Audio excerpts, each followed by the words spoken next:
So students, आज हमारा topic है perimeter and area. Perimeter and area में जनरली हम टू डायमेंशनल ऑब्जेक्ट के बारे में पढ़ते हैं। कौन सी ऑब्जेक्ट के बारे में? Two dimensional, right. Two dimensional mean जिसमें सिर्फ लेंथ और ब्रेथ होता है। Clear? For example triangle, square, rectangle, parallelogram, circle, all these are two dimensional figure। Clear? तो टू डायमेंशनल फिगर में पेरीमीटर एंड एरिया पढ़ने के लिए सबसे पहले हम लोगों को मालूम होना चाहिए पॉलीगन के बारे में। What is a polygon?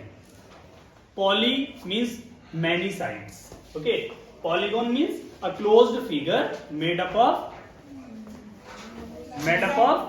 Line segments. Line segment, अब देखिए सबसे पहली चीज क्या है कि कोई भी लाइन सेगमेंट क्लोज्ड फिगर बनाने के लिए लाइन सेगमेंट से मिनिमम कितनी साइड्स रिक्वायर होती हैं? चेक करते हैं। देखो ये मान लीजिए ए बी साइड है बच्चों, ओके, और ये बी सी हो गया। मान लीजिए ए बी एंड ए सी। अभी देखिए आप देख पा रहे हो यहाँ पर हमारे पास कितनी लाइन सेगमेंट है? 2। बट क्या ये क्लोज्ड फिगर है?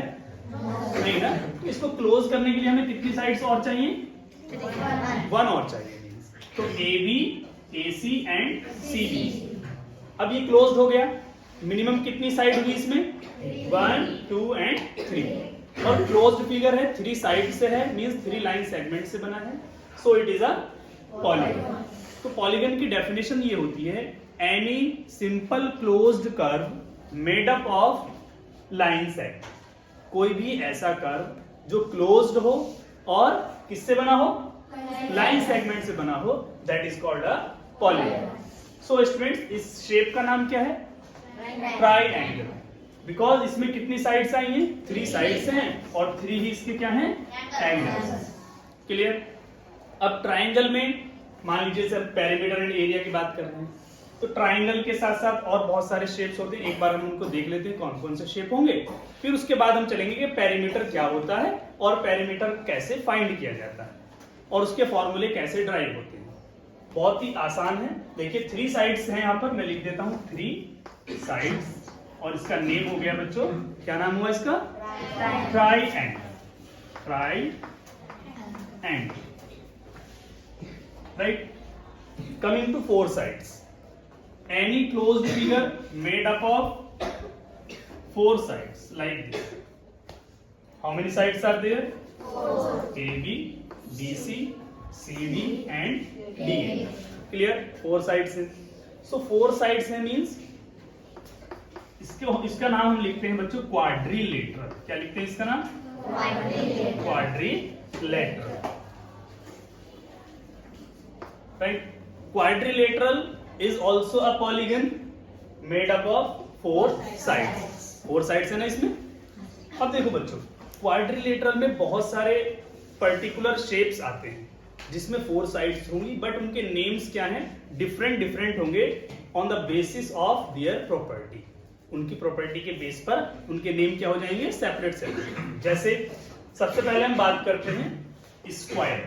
किसकी बात करेंगे? स्क्वायर। देखो बच्चों, स्क्वायर में क्या होता है? इसमें भी 4 साइड्स होंगी, है ना। It is also a type of quadrilateral. 4 sides होती है, बट डिफरेंस क्या है कि all 4 sides are equal. So A B, B C, C D और डी ए सभी साइड्स बराबर होंगी और ईच एंगल 90 डिग्री होगा, तो हम उसको क्या बोलते हैं? स्क्वायर। क्लियर? ये भी एक पॉलीगन है, इसमें भी 4 साइड्स हैं, नेम क्या हो गया? स्क्वायर। इसके बाद आते हैं बच्चों स्क्वायर के बाद रेक्टेंगल। क्या पढ़ते हैं हम? रेक्टेंगल। रेक्टेंगल में भी 4 साइड्स होंगी बिकॉज रेक्टेंगल भी एक क्वाड्रिलेटरल का ही पार्ट है। चलिए रेक्टेंगल बना लेते हैं। रेक्टेंगल में क्या होता है बच्चों कि opposite sides are equal. Rectangle में ईच एंगल 90 डिग्री होगा और अपोजिट साइड्स सेम होंगी। जैसे मैं कहूं कि ए बी और ये सी डी, आप ये side A B equal to क्या होगा? डी सी होगा, या सी डी कह सकते हैं आप, और ए डी इक्वल होगा सी बी। तो ये प्रॉपर्टी होती है रेक्टेंगल की। रेक्टेंगल के बाद और भी इसमें शेप्स हैं, और क्या आता है रेक्टेंगल के बाद? रोम्बस आता है बच्चों।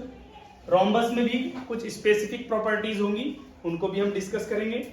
रोम्बस के बाद आता है बच्चों पैरेललोग्राम, उसकी भी कुछ पर्टिकुलर प्रॉपर्टीज हैं। और लास्ट में आता है सर्कल। क्या आता है लास्ट में? हाँ, तो सबसे पहले हम अभी आगे की चीजें बाद में डिस्कस करेंगे, पहले हम इन्हीं का पेरीमीटर और एरिया डिस्कस करते हैं। Clear? So students, first of all हम बात करेंगे पेरीमीटर ऑफ रेक्टेंगल का। ओके, चाहे आप स्क्वायर की बात करें, रेक्टेंगल की। चलिए हम सबसे पहले लेते हैं perimeter of square. Okay, perimeter of square. तो देखो बच्चों, वर्ड आया यहां पर पेरीमीटर। पेरीमीटर का डेफिनेशन क्या है, पेरीमीटर होता क्या है, ये आप लोगों को मालूम होना चाहिए। तो perimeter is nothing but the length of boundary. Length of boundary. जैसे एग्जांपल लेता हूं मैं, ये बोर्ड आपको दिख रहा है, 2 डायमेंशनल बोर्ड है। कैसे? क्योंकि इसमें एक लेंथ है और अनदर ब्रेथ है। क्लियर? सो लेंथ और ब्रेथ इसमें है, इट मींस ये भी 2 डायमेंशनल पॉलीगन में आएगा। और इसका शेप अगर आप देखें तो उसके अकॉर्डिंग ये क्या है? स्क्वायर है, रेक्टेंगल है, क्या है ये? रेक्टेंगल है। ओके, सो इसका अगर मैं कहूं कि पेरीमीटर क्या होगा, तो पेरीमीटर क्या होगा बच्चों? अगर हम इस कॉर्नर से स्टार्ट कर रहे हैं, तो इस कॉर्नर से अगर स्टार्ट कर रहे हैं तो ये वाला length, okay, plus this length, plus this length and at the end plus this. So ये है क्या चीज बच्चों? ये बाउंड्री ही है ना, इस बोर्ड की बाउंड्री है कि नहीं है ये? So perimeter is the length of boundary of any object. चाहे आप स्क्वायर की बात करें, चाहे रेक्टेंगल की बात करें, ट्रायंगल, सर्कल, सभी में अगर पेरीमीटर पूछा है तो आप क्या करेंगे? सिंपली जो बाउंड्री है उसकी लेंथ को ऐड कर देंगे। जैसे फॉर एग्जांपल एक स्क्वायर बना लेते हैं यहां पर।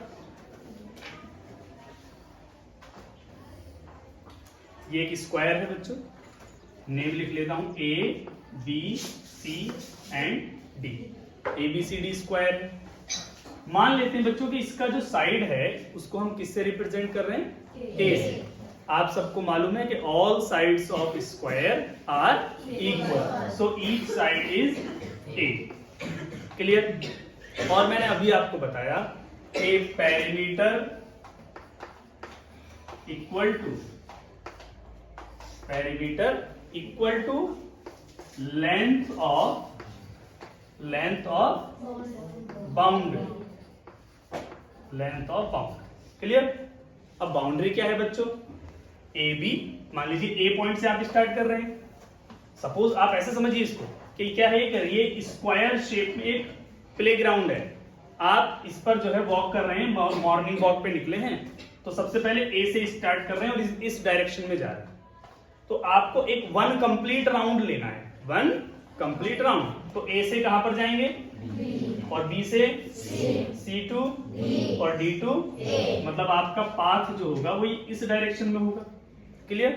तो लेंथ ऑफ बाउंड्री मींस आपने कितना डिस्टेंस ट्रेवल किया 1 राउंड में। तो क्या हो जाएगा? A to B means AB plus BC plus CD plus DA। So this is the total length of boundary. अब आप इस पर वैल्यू पुट करो बच्चों। AB कितना है? A है ना? गुड। प्लस BC भी A है, CD भी और DA भी A। टोटल कितने A हो गए? 4। तो हम इसको लिख सकते हैं 4 टाइम्स ऑफ A। क्लियर? और इसीलिए कहते हैं कि पेरीमीटर इक्वल टू, किसकी बात कर रहे हैं यहाँ पर? स्क्वायर की, है ना? तो perimeter of square is 4A। या आप इसको ऐसे लिख सकते हैं 4 into A means side, so 4 into side is the formula to find the perimeter of square. समझ में आ गया ना? तो इसको आप नोट करेंगे, पेरीमीटर ऑफ स्क्वायर। ओके।